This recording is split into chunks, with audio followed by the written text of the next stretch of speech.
Следуваат најновите вести на Слободна ТВ. Од денеска корисниците на централното грејење ќе треба да потпишат нови договори со ЕСМ снабдување до ОЕЛ Скопје. Од компанијата ги повикаа граѓаните кои користат парно грејење од денеска да дојдат на нивните пунктови за да склучат нови договори за регулирање на односите за снабдување со топлинска енергија како и сите други барања кои произлегуваат од оваа услуга. Во Скопје околу 60.000 домаќинства се приклучени на мрежата за централно грејење што ја покриваат топланите Исток и Запад. Дополнително, уште околу 500 домаќинства во Чаир и Топанско поле се приклучени на мрежата која ја покрива топланата Скопје Север. Оваа сезона производството, дистрибуцијата и снабдувањето со топлинска енергија во град Скопје ќе го врши АДСМ, која доби лиценца за производство на топлинска енергија до 30 април 2023 година, лиценца за дистрибуција на топлинска енергија за период од 35 години и лиценца за снабдување на топлинска енергија за период од 10 години.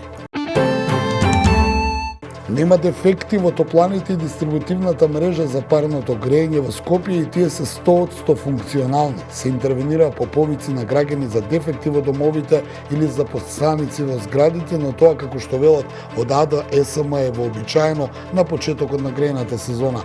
Од ЕСМ уверуваат дека засега нема проблем во производството и испорачувањето на топлинската енергија и дека ќе има доволно енергенски за целата грејна сезона.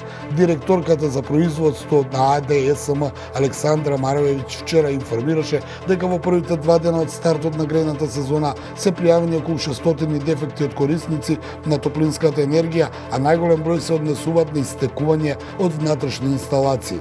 Најчести причини за студени радиатори се дефекти во топлинските подстаници, како и неразлични затнување на радиаторите, затнување на воздух, запушен прочистувач, откажување помпи и останати проблеми. Додека од власта и од ЕСМ тврдат дека се преземени сите потребни чекори и скопјани имаат парно цела грејна сезона, од опозицијската ВМРО ДПМН обвинаат дека многу корисници останале со студени радиатори. Очекуваат да биде прифатена помошта која тие понуделе за надминување на енергетската криза. Грејната сезона во Скопје за сите приклучени на мрежата за централно грејење започна на 15 октомври со исти услови како и претходно, односно со загарантирана температура од 21 степен Целзиусов и грејење во периодот од 6 часот до 22 часот. Министерот за економија Крешник Бектеши на Скопје не им порача дека ќе имаат топли радиатори и дека такви ќе останат радиаторите во текот на целата грејна сезона. Собранието денеска ќе одржи 88-та седница на која претениците ќе дискутираат за предлогот за избор на Ристо Пенов за министер за локална самоуправа. Пенов е предложен за ова министерско место откако досегашниот министер за локална самоуправа Горан Милевски на 20 септември годинава поднесе оставка од функцијата од лични причини.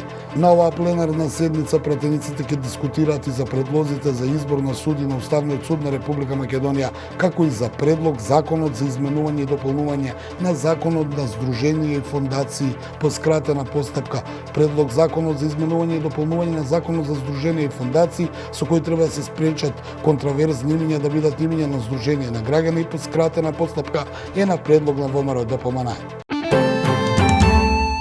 Вице-премиерот за европски прашања и главен преговарач со Европската унија Бојан Маричич од денеска ќе престојува во Брисел по повод започнувањето на објаснувачките скрининг состаноци за кластерот 3 конкурентност и инклузивен раст. Досега успешно се завршени објаснувачкиот скрининг состанок за кластер 1 темели кластерот 2 внатрешен пазар, што е констатација на комисијата во годишниот извештај за Македонија за 2022 година дека процесот на скринингот се одвива непречено, а земјата покажува високо ниво на посветеност. До крајот на оваа недела ќе се одржат и скрининг состаноците за поглавјата 16, 17, 19, 20, 25, 26 и 29, односно поглавјата оданочување, економска и монетарна политика, социјална политика и вработување, предпријатија и индустријска политика, наука и истражување, образование и култура и царинската унија. Неколку експлозии утринава одекнаа во Киев точно една недела откако русите извршија напади врз главниот град на Украина.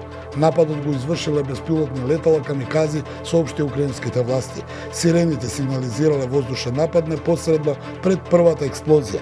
Минатиот понеделник русите извршија жестоки бомбардирања на Киев и на други украински градови, при што загинаа 19 лица, а беа повредени 105, што предизвика меѓународна осуда. Еден ден подоцна, русите продолжија со воздушни напади, но со помала жестокост, а нивната главна цел беа енергетските постројки на западот на Украина. Времето денеска сончево и релативно топло, температурата ќе се движи во интервал од 8 до 24 степени. Во Скопје сончево и релативно топло, максималната температура ќе достигне до 22 степен. Ги следевте најновите вести на Слободна ТВ.